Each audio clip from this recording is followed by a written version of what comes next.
तो अब तक हमने देखा था कि डिनर के बाद सावजी जंकुक के करीब आया। माहौल भी काफ़ी अच्छा था।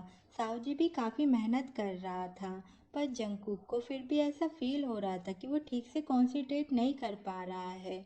अभी तो सब कुछ स्टार्ट हुआ था कि तभी जंकुक को याद आने लगा जब वो किम के साथ था।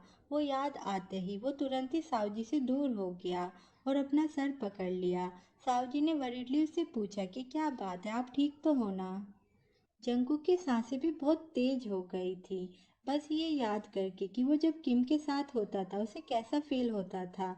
कि तभी जंगकुक का फ़ोन बजा और जंगकुक ने देखा तो वो किम के बड़े भाई आरएम का कॉल था। जंगकुक अभी उसका फ़ोन नहीं उठाने वाला था, लेकिन उसे रियलाइज़ हुआ कि वो तो मूड में नहीं है। लेकिन सावजी कितनी मेहनत कर रहा है, तो फिर उसे डिसपॉइंट नहीं करना चाहिए और वो फ़ोन पर आरएम से बात करने का सोच लेता है। इस तरीके से बहाना भी मिल गया और सावजी को पता भी नहीं चला। फोन उठाते ही पहले तो आर्यन ने कहा कि जंकुक, मैं आर्यन बोल रहा हूँ। जंकुक ने कहा कि हाँ मुझे पता है, हैप्पी न्यू ईयर। आर्यन ने कहा कि मैं तुम्हारे साथ मेरे भाई के बारे में बात करना चाहता हूँ। जंकुक अपनी सिगरेट जला रहा था और कहा कि अभी मेरी लाइफ में एक भाई वाला मामला ही ऐसा है। मैं भाई के मामले में बिल्कुल भी नहीं पड़ना चाहता। वो तुम्हारा भाई हो या फिर मेरा भाई हो, मुझे उसमें कोई इंटरेस्ट नहीं है। और वो सोचता है कि आर्यन को जरूरी कुछ पता चल गया होगा, लेकिन मैं अभी उससे कोई भी बहस नहीं करना चाहता। तो अभी ये कॉल कट करना ही अच्छा होगा, ताकि आगे जाके फिर एक्सीडेंटली हमारी कभी मुलाकात हो गई तो फिर हम अच्छे से एक दूसरे से बात करेंगे।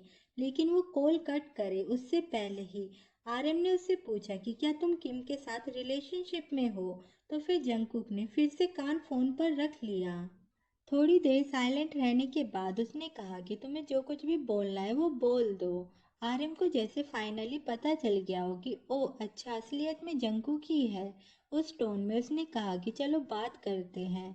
जंकुक ने कहा कि अभी मैं बिजी हूँ, तुम्हें जो कुछ भी कहना है वो फ़ोन पर बोल दो। तो आर्यन चिल्लाने लगा कि अभी तो तुम्हारे पास कंपनी भी नहीं है संभालने को, तो फिर तुम्हारे पास तो बहुत ही ज़्यादा फ्री टाइम होगा। क्या चाय के लिए भी तुम्हारे पास टाइम नहीं है। जंकुक ने हंसते हुए कहा कि ऑफ कोर्स चाय पीने का टाइम है मेरे पास, लेकिन किम सन के लिए मेरे पास टाइम नहीं है।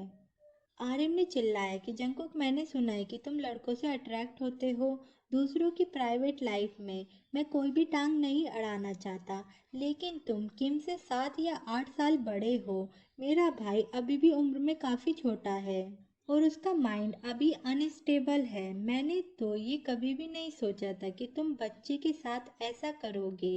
ये सुन के जंकुक हंसने लगा और सोचता है कि मैंने भी पहले किम को एक छोटा लड़का समझा था। मैं भी पहले उसे एक सिंपल सा लड़का समझता था। फिर ये सोचते हुए वो गुस्सा हो गया कि लेकिन फिर क्या हुआ। आखिर में मेरा लवर भी चला गया और कंपनी भी। उस जवान लड़के के पीछे मेरी पूरी जिंदगी सेक्रीफाइस हो गई। वो ये सब कुछ सोचते हुए हंस रहा था। तो आर्यन ने चिल्लाया कि तुम हंस क्यों रहे हो, तुम्हें क्या ये सब कुछ मजाक लग रहा है। मेरे भाई ने पूरी फैमिली के सामने कहा कि उसे लड़कों से अट्रैक्शन होती है। मेरे डैड तो बहुत ही ज़्यादा गुस्सा थे कि उसने पूरा दिन कुछ भी नहीं खाया। मैंने तो ये सोचा था कि तुम जितने भी घमंडी हो, लेकिन अपनी औकात तो नहीं दिखाओगे। लेकिन जॉन जंकुक, तुम तो सच में बहुत बड़े कमीने निकले। जंकुक एकदम ही शॉक्ड रह गया था कि वो पूरा कांपने लगा था। कि क्या कहा तुमने, क्या सच में उसने पूरी फैमिली के सामने कहा। आर्यन कहता है कि हाँ उसने पूरी फैमिली के सामने कहा। अभी तो तुम्हें बहुत ही ज़्यादा प्राउड फील हो रहा होगा ना। मेरा भाई बचपन से ही समझदार है। आउट ऑफ लाइन हो वैसी चीज़ें उसने कभी की ही नहीं। अगर वो तुम्हारे झांसे में नहीं आता तो फिर वो ऐसा कहता ही नहीं कि उसे लड़कों में इंटरेस्ट है। आखिर में आर्यन ने बहुत ही ज़्यादा चिल्लाया कि तुम तो एकदम ही बेशरम हो। तुमने मेरे भाई के साथ ऐसा खिलवाड़ क्यों किया। तुम तो हर कुछ दिनों में अपने लवर चेंज करते ही रहते हो। जब तुम उसके साथ खेलकर थक जाते हो तब उसे अपने से दूर कर देते हो।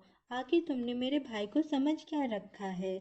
लेकिन आर्यन शॉक्ड रह गया, क्योंकि दूसरी ओर जंकुक हंसने लगा था जोर जोर से कि इम्पॉसिबल, ये तो हो ही नहीं सकता। किम ने सच में पूरी फैमिली के सामने ये कहा कि वो गे है।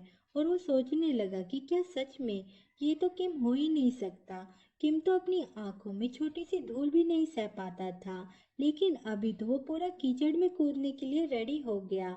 आर्यन ने गुस्से से चिल्लाया कि शट अप। अब तो सच में जॉन जंग को हंसना बंद कर देता है और वो बहुत ही ज़्यादा सैड हो गया। उसने सैड टोन में कहा कि क्या सच में उसने ये कहा कि मैंने ही उसे उकसाया था और अब मैं ही उसे अपने से दूर कर रहा हूँ। आरएम ने बताया कि नहीं, उसने तुम्हारा नाम नहीं लिया था, लेकिन जब उसने ये कहा कि उसे लड़कों में इंटरेस्ट है, तब सीधा तुम ही मेरे दिमाग में आए थे। मुझे हर बार ऐसा ही लगता था कि तुम दोनों के बीच में कुछ तो चल रहा है। मुझे अभी रिग्रेट है कि काश मुझे पहले ही पता चल गया होता और उसे रोक लिया होता। जंगकुक ने कहा, तो फिर दूसरों को क्रिटिसाइज करने से पहले अपने भाई से पूछ लेना चाहिए था। सिगरेट बुझाते हुए जंगकुक ने कहा कि कुछ टाइम पहले हमारा ब्रेकअप हो गया है, तो फिर तुम चैन की सांस ले सकते हो। अभी किम की शादी हो या फिर उसका फ्यूनरल हो, मेरा उससे कोई लेना देना नहीं है।